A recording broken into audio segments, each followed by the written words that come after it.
हमारे इस पाठ की शुरुआत में हमें दिखाया जाता है कुछ लोगों को जो वू यून को देख के कह रहे होते हैं, मिस्टर वू यून, मुबारक हो आपको इनर सेक्ट का डिसाइपल बनने में। अगर आपको हमारी कोई मदद चाहिए तो हम आपकी मदद के लिए हमेशा तैयार हैं। तभी वू यून कहता है, आप मेरा धन्यवाद करके अपना समय मत बर्बाद कीजिए। इनर सेक्ट कंपटीशन का सेकंड राउंड किसी समय भी शुरू हो सकता है। तभी वू यून की बातें सुनकर सभी का मुंह लटक जाता है और उनके शक्ल से पसीना आने लगता है। तभी वू यून सोचता है कि यही सब थे जो मैं पिछली बार हंस रहे थे। तभी वो यून एक जगह पे आता है और कहता है, क्या यही लाइब्रेरी है? और तभी अपने मन में सोचता है, क्या हुआ था मेरी पिछली लाइफ में। तभी हमें दिखाया जाता है एक जगह के सीन को जहाँ पर तीन डिसाइपल एक डिसाइपल को मारकर जमीन पर गिराए हुए थे और कहते हैं कि तुम एक कुतिया के बेटे हो जो कि मैच चीटिंग से जीते हो, इसलिए तुम इनर डिसाइपल बनने के काबिल नहीं हो। तभी वो तीनों कहते हैं, जाओ और बाहरी डीकन को बताओ कि तुम चीटिंग से जीते हो और अपनी मर्जी से सेक्ट छोड़ने को तैयार हो। तभी वो लड़का कहता है कि मैंने कोई चीटिंग नहीं की है। वो लड़का अपनी टेक्निक को सही से इस्तेमाल नहीं कर पाया और अपने आप को ही चोट पहुंचा कर हार गया। तभी उनमें से एक लड़का गुस्से में कहता है कि चुप हो जाओ और तभी वह उसे पंच मार ले जाता है। तभी वहां वो यून आता है और अपने हाथ से उसके पंच को रोक लेता है और कहता है कि ट्रायल सिर्फ टेस्ट के लिए होता है, अगर तुम उसमें हार गए हो तो अपनी हार को एक्सेप्ट करो। एक सच्चा इनर डिसाइपल अपनी हार को एक्सेप्ट करता है और अपने आप चुपचाप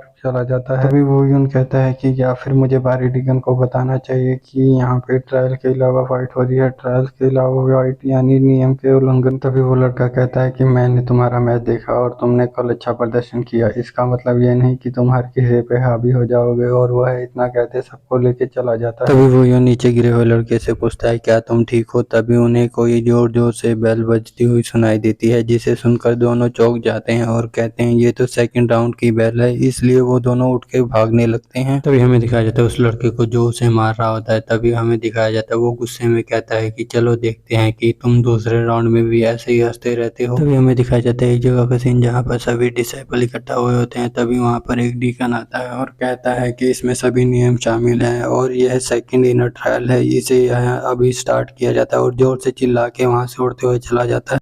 तभी जो लड़का वो ही उनके साथ आया होता है नियम के बारे में सुनकर उसकी हालत खराब हो जाती है और कहता है, शायद मेरी किस्मत यहीं तक थी। मैं आया था अपनी फैमिली का नाम रोशन करने, लेकिन मैं आगे लड़ नहीं सकता। इतना सब बोल के वो सच में वहीं पे रोने लगता है, जिसे देखकर वो यून कहता है, इतनी जल्दी हार मत मानो, आखिर तुम रो क्यों रहे हो? तभी वो यून कहता है, तुम्हारी प्रॉब्लम है कि तुम बहुत जल्दी हार मान जाते हो। तभी वो यून कहता है, जरा वहाँ देखो। तभी वो एक नोटिस बोर्ड देखता है। तभी वो कहता है, डीकन ने आखिर इतनी बड़ी अनाउंसमेंट क्यों की? अगर यहाँ पे कोई नोटिस है तो। तभी वहाँ पर एक लड़का आता है और कहता है, यहाँ पे ट्रायल शुरू हो चुका है, तुम दोनों यहाँ ट्रायल देने आए हो या डेट पे आए हो? इतना सुनने के बाद दोनों ही नोटिस बोर्ड को ध्यान से देखने लगते हैं और उसमें लिखे हुए नियम को पढ़ने लगते हैं। वो दोनों नोटिस बोर्ड के नियम पढ़ने लगते हैं, जिसमें पहला नियम होता है कि 20 जेट स्कोर रखे हुए हैं। फोक फॉरेस्ट में एक स्कोर एक स्टूडेंट के पास हो तब भी वो पास होगा। तीसरा नियम इस प्रकार होता है कि कोई भी स्टूडेंट एक दूसरे स्टूडेंट की जान नहीं ले सकता। और चौथा नियम ये होता है कि कोई भी फोक फॉरेस्ट को कंपटीशन खत्म होने से पहले छोड़ नहीं सकता, वरना फिर कोड डिस्क्वालीफाई हो जाएगा। नियम को पढ़ने के बाद वो लड़का कहता है कि 200 लोग इस ट्रायल में पार्ट ले रहे हैं, जबकि इन्होंने 20 जेट्स को रखे हैं। इसका मतलब वो 20 स्टूडेंट को ही सिर्फ इनर डिसाइपल लेंगे। तभी उसे कोई कहता है कि संभल कर। तभी वो जब पीछे मुड़ के देखता है तो उसके सामने एक अटैक आ रहा होता है, जिसे देखकर उसकी हालत खराब हो जाती है और उससे मुश्किल से बच पाता है और तभी उसके पसीने पसीने हो जाते हैं। तभी वो यून गुस्से में पलट कर देखता है और कहता है, कौन है यहाँ पर? तभी हमें दिखाया जाता है 3 लोगों को जिन्होंने उन पे अटैक किया होता है। उन तीनों को देखने के बाद जो वो यून के साथ लड़का होता है वो कहता है, मिस्टर वैंग, हम तो अभी आए हैं कंपटीशन में, हमारे पास कोई जेट स्कोर नहीं है, प्लीज हमें छोड़ दीजिए। तभी मिस्टर वैंग कहता है कि तुम्हारे पास भले ही जेट स्कोर ना हो, लेकिन तुम आगे चल के उसे छुपा सकते हो, इसलिए मैं क्यों तुम्हें छोड़ दूं। तभी उन तीनों में से एक लड़का अपने हाथ में चैन लेके आता है और कहता है, मिस्टर वैंग, अभी फाउंडेशन बेस रियलम पर पहुंचे हैं, तुम दोनों इनके मैच के नहीं हो, चलो एक कमजोरों की तरह कल सुबह तक बंधे रहो। तभी जो लड़का वो यून के साथ होता है कहता है, चलो ठीक है, और अपनी आंखें बंद करके सोचता है, मिस्टर वो यून भी शायद इन तीनों को नहीं हरा सकता।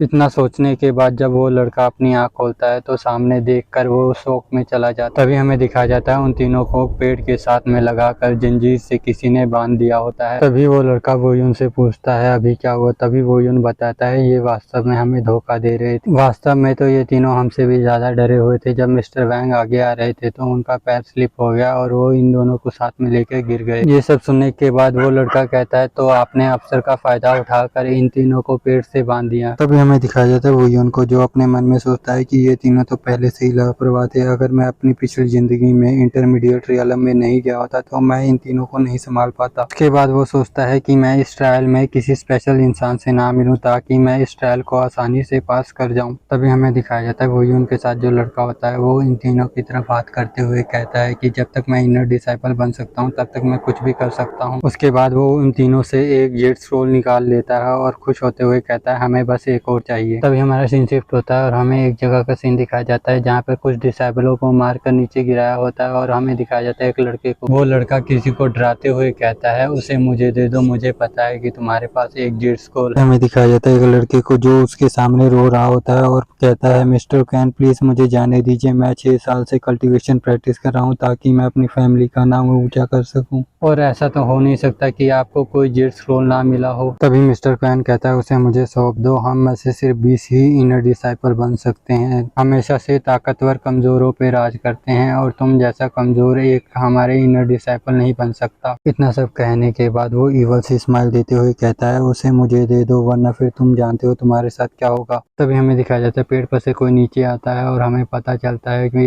एक लड़की है जो कि बहुत खूबसूरत और क्यूट होती है। तभी वो लड़की कहती है मिस्टर कैन से कि तुम ऐसे ही किसी को bully नहीं कर सकते, माना कि तुम्हारा कल्टीवेशन हाई है लेकिन फिर भी तुम किसी को bully नहीं कर सकते। दोस्तों हमारा ये पार्ट यहीं पे ख़त्म हो जाता है।